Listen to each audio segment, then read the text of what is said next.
অনেক দিন আগে এক কৃষক তার ছেলে ও তার গৃহপালিত গাধাকে নিয়ে বাজারের দিকে যাচ্ছিল। গ্রামের সরু রাস্তা ধরে ওরা তিনজন হেঁটে যাচ্ছিল।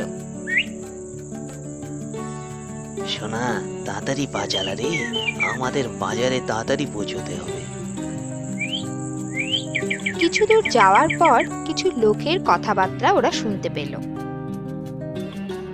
আরে আমার বোকা মানুষ, আমি কখনো আগে দেখিনি।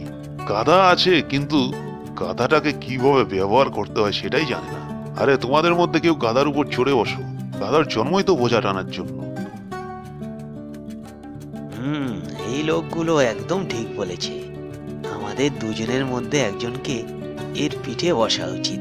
সোনা, অনেকক্ষণ হেঁটে তুই ক্লান্ত হয়ে পড়েছিস, তুই এর পিঠে চড়। এই বলে কৃষক তার ছেলেকে গাধার পিঠের ওপর বসিয়ে দিল আর তারপর আবার চলতে শুরু করলো।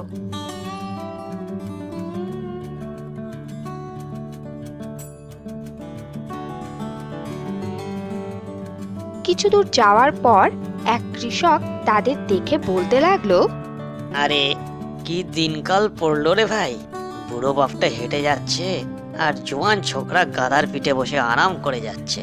হায় রে হায়, একটুও লজ্জা নেই। কৃষকের কথা ছোট্ট ছেলের মন ছুঁয়ে গেল। সে মনে মনে ভাবতে লাগলো, ওই কৃষক একদম ঠিক বলেছে। আমি তো যথেষ্ট শক্তিশালী, আমি হেঁটেই যেতে পারবো। বাবা অনেকক্ষণ ধরে হাঁটছে, আমি নেমে যাই।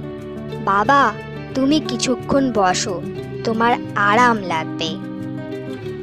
তারপর কৃষক গাধার পিঠে বসে পড়ল।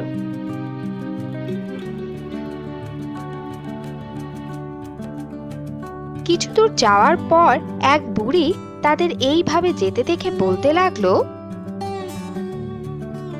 কেমন বাবা হে তুমি, এত স্বার্থপর!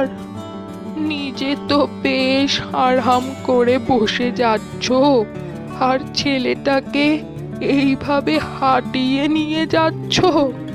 আহা, বেচারা বাচ্চা একেবারে ক্লান্ত হয়ে গেছে। এ কথা শুনে কৃষকের খুব লজ্জা হলো আর ছেলেকেও নিজের সঙ্গে গাধার পিঠে বসিয়ে চলতে শুরু করলো।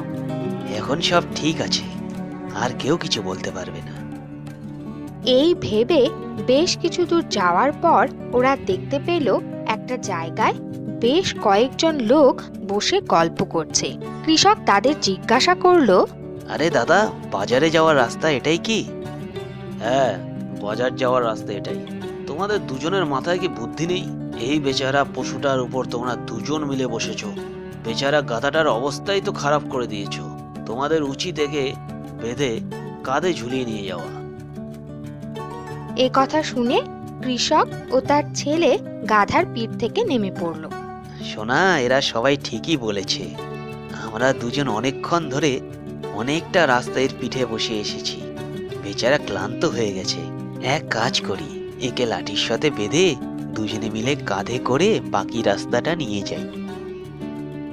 এ কথা বলে পিতা পুত্র মিলে গাধাকে এক লাঠির সঙ্গে বেঁধে দিল আর চলতে শুরু করলো।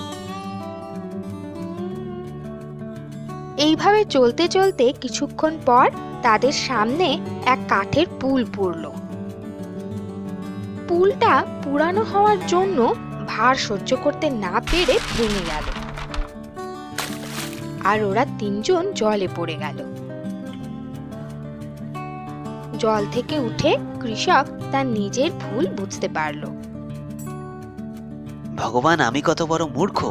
কিভাবে ভুলে গেলাম যে আমরা সবসময় সবাইকে একসাথে খুশি করতে পারবো না।